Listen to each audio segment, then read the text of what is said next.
Anyway, point I'm trying to make is, so yeah, the word knowledge seems to work with human beings. It's almost like it's war, innit?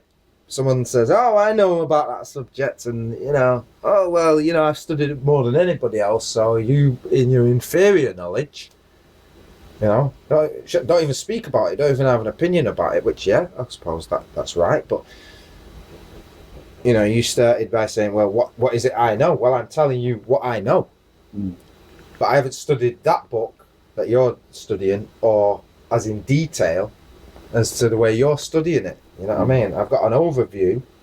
You've got general knowledge about it. Exactly. Which is nothing.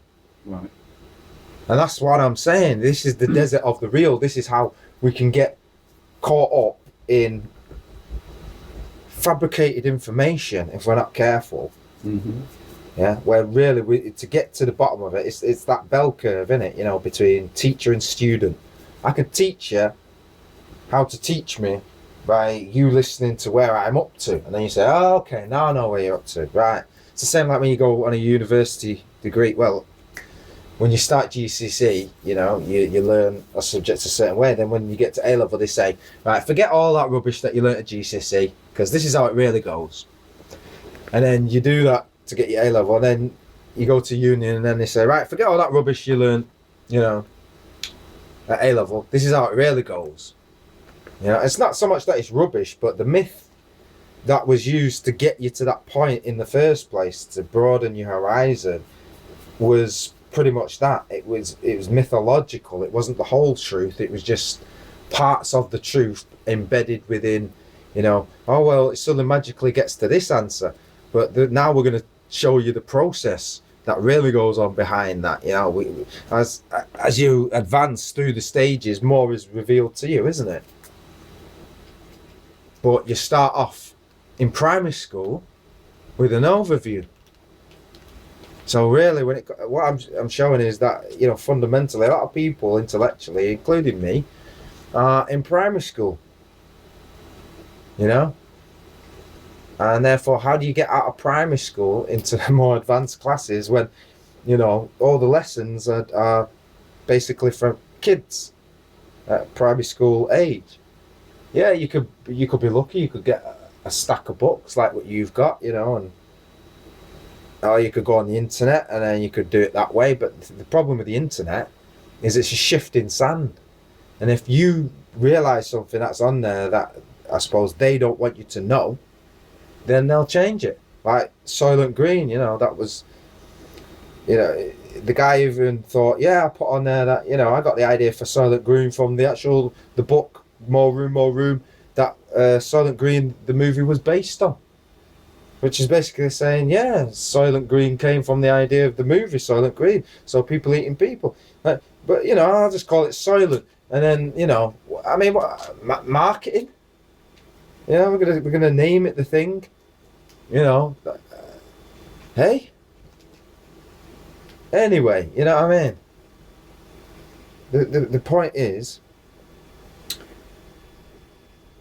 people have these ideas, these great renaissance moments where ideas suddenly start expanding and expounding what we think is possible. And I'm just saying, within all of that, there's a danger that we just lose our humanity. So why I approach it from almost that aloofness of, yeah, I know about it and I want to know more, but at the same time, how much more do you want to know? How much of yourself are you willing to give to a subject? This is why some people become experts, and either you trust their opinions or you go and do your own research. You should be able to get to a point where you can look at nature and say, yeah, I've got beyond that. Yeah, but if you've not been there in the first place, people are going, they're already standing on his shoulders intellectually, because the people that are living today have read those books. And therefore, if you want to know more about what their thinking is about, read those books and you'll know what they base their ideas on, innit? But how they arrived at their thinking, I suppose you might have to ask them. Innit? If you're concerned about what they're thinking. Oh, I'm concerned about what I'm thinking. But, I suppose I am concerned about what they're thinking too. since, you know, we're all here together. We you know, can't separate ourselves and go, okay, they're just problem people. You know what? Let's just pretend that they don't exist. You know, there's a mad person in the cupboard. Just let him, you know, do what he's doing. He's not hurting nobody. Except he's not in the cupboard, is he? He's ruining the whole house, and we're in the cupboard. He's confined our level of ability and control over our own lives to literally something, you know, the size of a postage stamp. That's how much power you have. You know, you can lick your own stamp compared to what they claim they can do for themselves. Yet technology is abounding, so why are we not partaking of the blessings of the technology? And it's to do with these fundamentals, these I will use the word this time, underlying, because it is underlying that they are able to get away with it, or propaganda. And that's why we suffer from is a kind of cultural identity. It's almost like someone superimposed. When they was taking a photograph, they suddenly stuck something over the lens so that when you look at the picture, it looks like something completely different. You know? I said, no, that was how it was. We was there and you were stood next to me on the day, and the elves was in the background. And you go, what elves? And I say, yeah, it's on the picture, you can see. And suddenly these fictions become believable. You know, people, especially what's worse is when people knowing it to be wrong go along with it. And it's bad enough that some of these idiots have these delusions. You know, what we should be doing is trying to remove our own delusions. Because if you want to be responsible for something and to be able to solve it properly, then you're going to have to say, well, okay, I need to know the truth. That's why truth is so important. But how can you know the truth when the first person you're lying to is yourself about what you know? Mm-hmm. You know? And Nietzsche is a guy, and the only reason I can identify with him is because I'm a guy and I'm asking questions. And maybe I've asked some of the questions he's asked, and because of my life experiences, I'm coming up with my answers, and he's coming up with his answers. And technology is an influencer on that. But guess what gets recycled? It's not so much he's at one technology and we're at another technology. That's not so much the recycling, although that's the common theme. It's morals and ethics. They don't change. They just go round and round and round every generation. There they are again. Is it moral that we do this? Is it ethical that we do this? You know.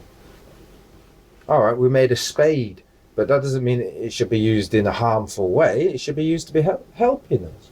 You know. And so a healthy debate would be, you know, to say, well, there's got to be, I suppose, some safety in that. But does safety mean that, you know, anyone that's buying a spade, the spade has to be tethered somehow, you know, to the shop which you bought it from in case you go do something that you shouldn't do? That would be very restrictive, wouldn't it? So these tethering of our lives, you know, the reason there's tethering is because people are no longer responsible. And it's almost provable now because they've got these more reliable systems of measuring it. And when you compare all the data, it looks immense. But on a one-to-one scale, it's nothing. And we know what the seeds of it and the roots of it are. It's like these principles of mankind, like the 7 deadly sins. You know, what is it that we say affects humanity? You know, to have wisdom is to be able to answer these questions, isn't it? And Nietzsche asked a bunch of questions which people still ask it today, and they haven't even answered Nietzsche's questions. That looks good, that man. So in a nutshell, you tell me what you think Nietzsche was himself believing, and then you tell me also what you think, having read Nietzsche. About what? Do you believe what he's... Well, you tell me, give me a brief summary of Nietzsche. Oh. All right, well, give me a more lengthy summary then of Nietzsche. Where did he start and where did he end up in his thinking process? That's what I'm basically saying. He started out as the son of somebody who was imposing, I suppose, a An It was the son of a ideology. preacher, yeah. Right, there you go. That's what I'm saying. An ideology. Right? And therefore, being the son of a preacher, you have religion. Are we talking Christian, Catholic? Yeah, Christian Protestant, I'd have thought. Mm-hmm. Well, good. There you go. You see how you said you thought, but you see in reading that, there's certain informations that you just don't get unless you go in depth. You could suppose something, and if you suppose it, then everything after that Well, is since we've marked invention. and what happened in the Reformation in Germany. Yeah. And whereas Catholicism in Nietzsche's thought would probably be associated with the warmer southern climes. Well, his father was a man who grew up in his era and had his teachings, and this is why we end up with teachings carrying on. You know, it only changes when that individual changes and accepts that that's the change that's required. Or, you know, people could say pass on a tradition, father to son, and it never changes because they just like, that's the way it is and we're not going to change it.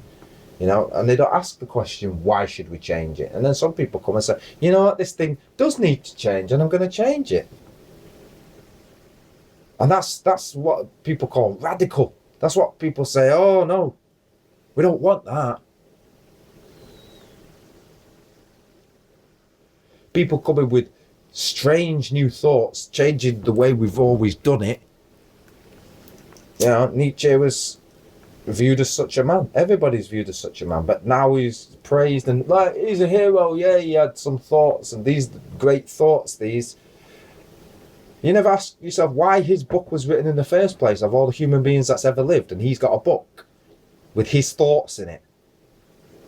What's that about? Why? Who's praising that anyway? Because you see, it come from Hitler. Well, you know, it's still there, isn't it?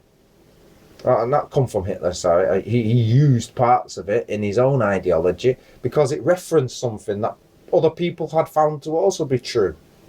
You see these common threads, these that tie us together. If you're going to get support from it, it's based on morals and ethics and what people believe themselves in sincerity and hold to be true. Did what another tea before kicking out time? Yeah. You know, this above all things is true. And that's what people share belief on. Well, what is that? Well, fundamentally, we have love, don't we? We have family. Do we? I do. Okay. I'm sure a lot of people. Is that the general rule? Is that what Messiah comes with?